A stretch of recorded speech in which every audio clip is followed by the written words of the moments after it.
भगवान की घर कुछ हो जी तो हमरा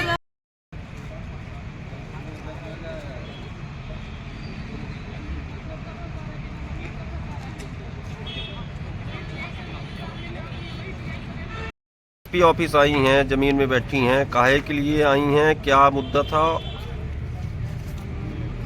कहां से आई हैं, क्यों आई हैं, क्या क्या क्या घटना आपके साथ हुई, किसके साथ क्या घटना हुई? रिकॉर्डिंग करना है आपको। सर हम बलिया फैक्ट्री रोड के आगे से आए हैं। हमारा वही पे घर है। हमारे पति से पहले टीआई सर ने मिलकर काम किया, उनके साथ बालू का काम किए। 4-3 महीने से बात कर रहे हैं उनसे, उनके टच में हैं, उनसे काम करवा रहे हैं। और आज ऐसे फंसा दिए उनके ऊपर, ऐसा ऐसा मुकदमा, ऐसा ऐसा धारा लगा दिए कि जो काम कभी किए ही नहीं है। क्या नाम है आपके पति का और कौन टीआई हैं, किस थाने के, क्या काम करते थे? मेरे पति का नाम रमेश है और टीआई का नाम सुदेश तिवारी जी है। वही रात रात को लोग फोन करते थे, कभी भी फोन कर देते थे और मिल के काम कराए हैं। क्या काम करते थे आपके पति और टीआई? सर रेत का भी काम करवाते थे और पैसा मांगते थे कि हमको इतना चाहिए। और कब से आपके पति और टीआई साथ में काम करते थे? सर 2-3 महीने लगभग हो गया है। तो आज आप एसपी ऑफिस क्यों आई हैं? सर कल हम इतना सब होने के बाद भी हमारे घर पे कल परसों से गाड़ी 3-4 आ रही है। जो रेत खदान वाले लोग हैं वो लोग परसों से हमारे घर पे गेट के आसपास गाड़ी दौड़ा रहे हैं। हम लोग का हिम्मत नहीं पड़ रहा है कि हम लोग बाहर निकले। और फिर परसों कल रात का बात है, शीशा उसा फोड़े हैं वो लोग, बोतल का सब इधर उधर तोड़ फोड़ किए हैं और बोल रहे हैं कि गंदा गंदा गाली दे रहे हैं, दाई चोर माथा चुप करके गाली दे रहे हैं और बोल रहे हैं कि तुम्हारी बहन बेटियों को उठा के ले जाएंगे। ऐसा ऐसा गाली दे रहे हैं कि हम लोग बोल भी नहीं सकते हैं। कौन गाली देता है? वही लोग जो आ रहे हैं तोड़ फोड़ कर रहे हैं, गाड़ी से जो आ रहे हैं। तो ये अब हम लोग का हिम्मत नहीं पड़ रहा है कि हम लोग बाहर जाके देखें। कुछ आप ये फोटोकॉपी भी ली हैं चैटिंग का, क्या क्या चैटिंग होती थी? वही तो सर टीआई सर ना चैटिंग करते थे, बात करते थे, रात को कभी भी फोन कर देते थे। और आज इनको ऐसा मिलके फंसा दिए जो काम कभी किए ही नहीं है, उसके बारे में इनको मिलके फंसाए हैं। बताइए, रेत खदान वाले टीआई सर ने मिलके फंसाए हैं। तो आप साथ में रहती थी अपने पति के, तो पति ने कभी ऐसा कुछ बताया था आपसे? सर बताए तो थे कि हाँ टीआई सर बोल रहे हैं ये काम करने के लिए, वो काम करने के लिए। फिर हम मना करते थे, फिर बोले क्योंकि टीआई सर साथ है ना तो क्या होगा, हमारा टीआई सर हैं, टीआई सर देख लेंगे। वही टीआई सर आज मिलके फंसा दिए। तो अब अभी आप एसपी ऑफिस आई हैं, एसपी से मुलाकात हुई? हुई है सर। मैम क्या बोली मैम? मैं बोली कि हर एक चीज़ का अच्छे से जांच किया जाएगा, उस पर कार्रवाई किया जाएगा, आप लोग टेंशन मत लीजिए, ऐसे बोली हमें। लेकिन हमारे घर में 3-3, 4-4 बेटियां हैं सर। हम लोग खाली हमारे घर में खाली लेडीजें लोग हैं। हमारे पति नहीं हैं, एक है तो जेल में है और दूसरे मेरे भसुर हैं तो बाहर गए हैं। कोई हमारे घर में नहीं है। तो कल ऐसे तोड़ फोड़ कर रहे थे, हम लोग डर के 100 नंबर पुलिस बुलाएं। फिर उसके बाद टीआई सर आए, फिर बोले कि ऐसा कुछ नहीं होगा, हम लोग हैं।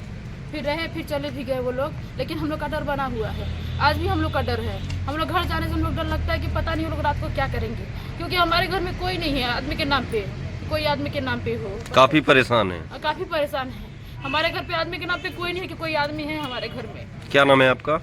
मेरा नाम आरती शाह है सर। अशोक जी, अभी बलियारी में एक भीषण मारपीट हुआ था 2 पक्षों में लेकर, जहां पर बताया जा रहा रेत को मामले थे, लेकिन कहीं ना कहीं उस मामले को डाइवर्ट करके किडनैप जैसी बातें आ रही थी, क्या अपहरण किया गया, घर में घुसकर डकैती की गई, क्या पूरा मामला क्या था, कुछ जानकारियां हैं? जी बिल्कुल, आज जो फरियादियाँ आई है वो आरोपी जो रमेश शाह, जिनको फर्जी तरीके से 365 यानी अब जो है कि किडनैपिंग जैसा मामला जो है कि उनके ऊपर लगा करके उनको जेल भेज दिया गया है, उनकी पत्नी फरियादिया यहाँ पर उपस्थित है।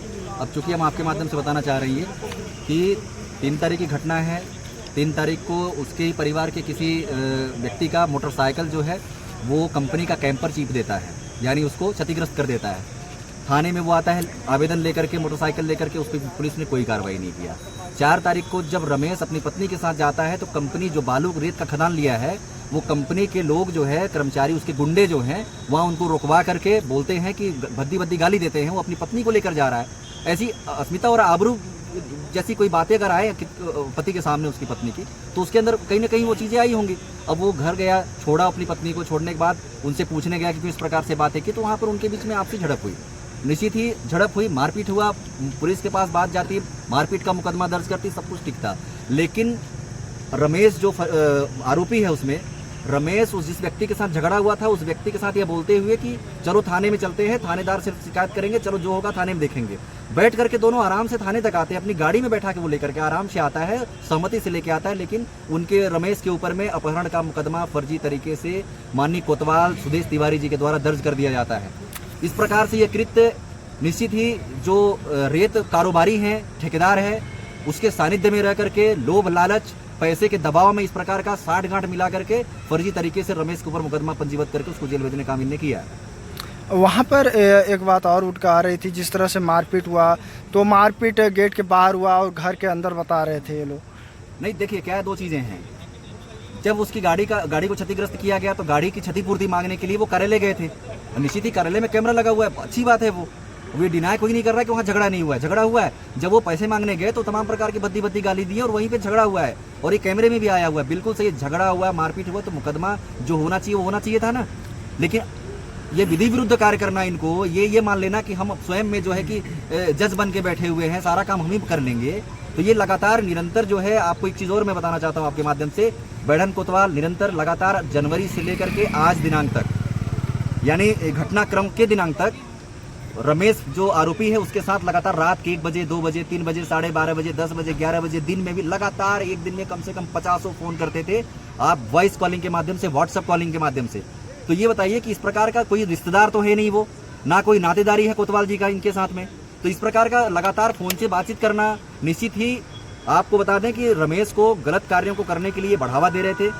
ये रेत बेचने के लिए बोलते थे कि रेत बेचो, हमको पैसा ला के दो, वहाँ जो रेत कारोबारी करते हैं उनसे साठ गांठ करो, उनको सेटिंग करो, हमको पैसा पहुंचवाओ, और तमाम जो काम चल रहे हैं यानी मुखबिरी उससे करवाते थे और कहीं ना कहीं इसका परिणाम उसको भुगतना पड़ा और फर्जी तरीके से कंपनी के सह में आकर के इन्हें अपहरण का मुकदमा दर्ज कर दिया। श्री त्रिपाठी जी, जैसे कि मामले तो पंजीबद्ध हो गए, जिसमें जो लूटपाट के मामले थे उसमें अभी टीआई ने भी इस चीज़ को बता रहे हैं कि मतलब लूटपाट नहीं, बाहर मारपीट हुआ है, तो इसमें कैसे केस तो धाराएं लग गई हैं उनके, तो फिर कैसे ये वापस होगा और क्या इन्हें बेगुनाह साबित होने पर क्या ये पूरे खारिज हो सकते हैं? देखिए, मैं आपको बताना चाहता हूँ कि ये पुलिसिया खौफ है।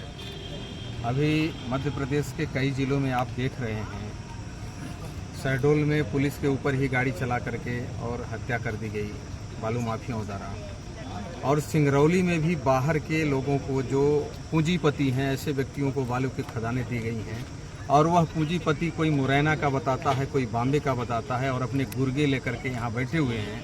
और पुलिसिया खौफ जो है यहाँ के टीआई, चाहे वो पुलिस अधीक्षक महोदय हों, चाहे और थाने के अधिकारी हों, सारे लोग मोटी रकम बालू वालों से ले रहे हैं और बालू वालों से मोटी रकम ले करके उनके दबाव प्रभाव में आकर के यहाँ के लोगों के साथ मारपीट कराते हैं और मारपीट कराने के बाद गैर जमानती अपराध पंजीबद्ध कराते हैं। इसके लिए हम पूरे सारे लोग लामबंद हैं और इनका विरोध करते रहेंगे और जब तक ये घुटना नहीं टेकेंगे तब तक विरोध करेंगे। निश्चित रूप से उनके ऊपर जो गैर जमानती अपराध लगाया गया है वो गलत है।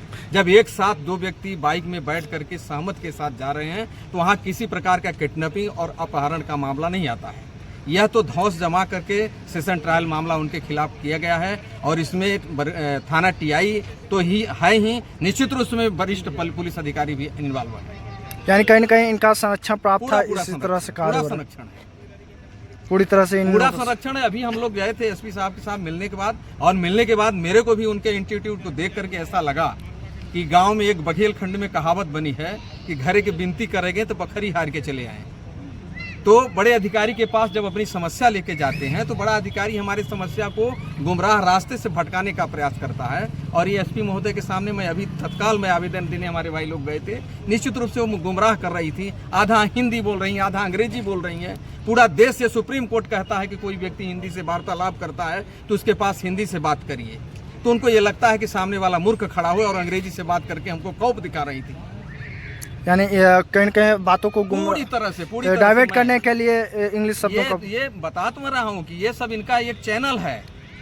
मैं एक चीज मैं खुलकर बता रहा हूँ, ये एक ट्रैक्टर वाले से 30,000 रुपए एंट्री लेना है और एक थाने में कम से कम 25 से 30 लाख रुपए ट्रैक्टर वालों के साथ आ रहा है, बालू वालों के साथ आ रहा है। एक स्कॉर्पियो खत्म हो गई, दूसरी स्कॉर्पियो 10 कदम से नई आ जाती है तो हम तो नहीं खरीद लेते, आप तो नहीं खरीद लेते, इनके पास कहाँ से आता है? ये एक थाना जो है तो 50 से 60 लाख, 1-1 करोड़ तक के हैं। और अवैध कारोबार जब काम करोगे तो निश्चित रूप से अपराधियों का मनोबल बढ़ेगा और अपराध करेंगे। एक चीज़ इसमें और, क्या ये जिस तरह से जो रेत के टेंडर लिए हैं, ठेकेदार लिए हैं, तो क्या इनको रॉयल्टी चेक करने का परमिशन देखिए, भी है क्या? मैं आपको एक चीज़ बता दे रहा हूँ, जो एक्ट में, माइनिंग एक्ट में जो प्रावधान है उसके अनुसार कहीं भी काम नहीं किया जा रहा है। विधिवत जहाँ से खदानें हैं वहाँ पर जो है तो माइनिंग विभाग से जहाँ बालू उठाया जा रहा है वो क्राइटेरिया से उठ रहा है कि क्राइटेरिया से बाहर उठ रहा है, वहाँ पर बोर्ड लगे हुए हैं। गाड़ियाँ जो रॉयल्टी जा रही हैं वो रॉयल्टी से जा रही हैं कि विदाउट रॉयल्टी की जा रही हैं, ये कोई देखने वाला नहीं है। अंधे पोवे और कुत्ते खाएं वही जमाना चल रहा है। इसीलिए बाहर के लोगों को ठेका में काम दिए हैं कि अपने मनमानी करते रहेंगे, यहाँ के लोगों के साथ मारपीट करते रहेंगे और कोई विरोध करेगा। निश्चित रूप से हम जनप्रतिनिधि हैं, हम निश्चित रूप से जनता के हित की बात करते हैं। अवैध काम करोगे तो सामने आएंगे और ये पूंजीपतियों से पैसा लेकर के और हमारे ऊपर गैर जमानती अपराध पंजीबद्ध करते हैं। यहाँ पे अटैक हुआ जी, क्या कहेंगे? लड़ाई हुई दो पक्षों में, क्या कहना है आपका? लड़ाई दो पक्षों में नहीं, सिर्फ उन्हीं की तरफ से हुई थी अटैक। हम लोगों तो कर ही नहीं पाए, मौका ही नहीं मिला हम लोगों को तो बात करने का उनसे। वो तो एक अचानक सा उन्होंने आक्रमण किया। तो कहीं न कहीं जैसा कि आरोप है उनके परिजनों का जो जेल में चले गए हैं कि वो हम तो गए नहीं थे, बाइक से आ रहे थे और अचानक इनके जो बाउंसर हैं उन लोगों ने मारपीट शुरू कर दिया है, उनका आरोप है। क्या कहेंगे इस मामले में? बाउंसर हमारे थे ही नहीं यहाँ पे कोई, हम लोग तो कुछ कर ही नहीं पाए, समझ ही नहीं पाए, उससे पहले तो घटना हो गई। अच्छा अच्छा। हम लोग समझे मतलब टोटल 5 CCTV कैमरा भी लगे हुए जी। क्या कुछ उसमें से फुटेज में क्या कुछ दिखा? फुटेज में वो उन्हीं लोगों का सारा था, वही लोग देखे। हमारा कोई एक आदमी नहीं था, हमारे 2-3 लड़के बाहर खड़े थे, उनको पकड़े मार रहे थे वो। इसके हाँ, लूटपाट को लेकर भी बातें आ रही थी, तो जिस लूटपाट की बात आ रही थी और गेट के बाहर लड़ाई हुई, कितने लोगों के साथ मारपीट हुए वो लोग और उनकी क्या संख्या? एक लड़के को तो उन्होंने मारा, तो सामने फुटेज आ रहे हैं उसके, तो एक को ही उठा के ले गए थे, अपहरण कर लिया था एक का, तो उसको मारा अच्छा खासा उन लोगों ने, और बाद में पुलिस वाले उनको लेके आए। इसके पहले क्या पुलिस वगैरह आपने कंप्लेन किया था? हाँ, सुबह लिखाई थी हमने, इन्हें अपराध दर्ज कराया था। पुलिस का क्या रोल था? पुलिस को लगता है कि पॉजिटिव ही था हमारी तरफ, तो उनको पॉजिटिव ही था, पर अचानक ये 7-8 बजे गई वो घटना हो गई। इस तरह की 2-3 घटनाएं हो गई, तो क्या पहले भी आपने पुलिस के संज्ञान में इस तरह की कोई बातें डाली थी क्या? हाँ, वर्बली वैसे में डाली थी उनको, वैसे लिखित में नहीं थी, लेकिन आपको लगा पुलिस निष्क्रिय है, पूरी तरह से ईमानदारी से काम नहीं कर रही है, ऐसा लगा? ऐसा तो नहीं कह सकते अपन कि पुलिस निष्क्रिय है, सहयोग तो करती है। आगे क्या उम्मीद है कि इस तरह के अभी कुछ आरोपी जेल चले गए हैं, उनके निकलने के बाद कुछ स्थिति विषम हो सकती है, क्या कहेंगे? बिल्कुल हो सकती है साहब। इसमें आपने बात आ रही है, इसमें बात रेत को लेकर आ रही थी, अभी लूटपाट की बात आ रही है, उसमें बात कहा जा रहा था रेत को लेकर ये मारपीट हो रही है। हाँ, रेत उन्होंने क्या, वे ट्रक भी आया था, वीडियो क्लिप में ट्रक दिख रहा है, वो ट्रक निकालने के लिए आए थे वो लोग, उन्होंने वो ट्रक निकाला भी है। एक ट्रैक्टर भी था, एक ट्रक भी था, उन्होंने निकाला था। ट्रैक्टर के साथ लूटपाट को, हाँ, उन्हीं को निकालने के लिए इन्होंने मारपीट की। तो लूटपाट की बात आ रही है, तो लूटपाट की ऐसा कुछ नहीं किया। लूटपाट की कोई बात नहीं है, जिस तरह से वहाँ बताया जा रहा है कि लूटपाट की है। नहीं, मारापीटी हुई थी, लूटपाट हमारे यहाँ तभी ऐसा कुछ लूटपाट नहीं, लूटपाट कुछ अपराधी पकड़े गए, क्या आरोप लगा इन पर? हमारे यहाँ NDPS 11 किलो हम लोगों ने गांजा पकड़ा है, उसका एक आरोपी था। एक 307 कल एक घटना घटी है चितरवई कला में, उसका एक आरोपी था, प्लस एक अड़ीबाजी का आरोपी था। बाकी 5 आरोपी अन्य मारपीट जो हुई है उसके आरोपी। कहाँ पर हुआ था ये मारपीट? ये घटना हुई है ये उसका कन्यारी रोड पर। ये रेत को लेकर ये तीसरी बार घटनाएं विषय आ रही है कि तीसरी बार ये घटनाएं हुई इस तरह से मारपीट का मामला है। जब भी शिकायत आती है पुलिस कार्रवाई करती है। इस बार क्या कुछ इन पर कार्रवाई? इस बार कार्रवाई की है। सर, क्या धाराएं लगी हुई हैं? जब भी हमारे यहाँ कोई इस टाइप की घटना होती है तो हम लोग कार्रवाई करते हैं। इन पर कौन सी धाराएं लगी? इन पर 365 है, 427 है, 506 भी है, 323, 294, 506 भी है। सर, ये जानकारी मिली कि ऑफिस में घुस के मारपीट की है? ऑफिस के अंदर नहीं घुसे हैं। अच्छा, वीडियो रिकॉर्डिंग में जो है ऑफिस के अंदर नहीं घुसे, बाहर से मारपीट हुई। बाहर मारपीट की है। मामले का रीजन क्या रहा है? मुख्य रीजन इसमें क्या अभी तक समझ? रीजन हम लोग अभी जांच कर रहे हैं, विवेचना का विषय है और ज़्यादा चीज़ें हम डिस्क्लोज नहीं कर सकते।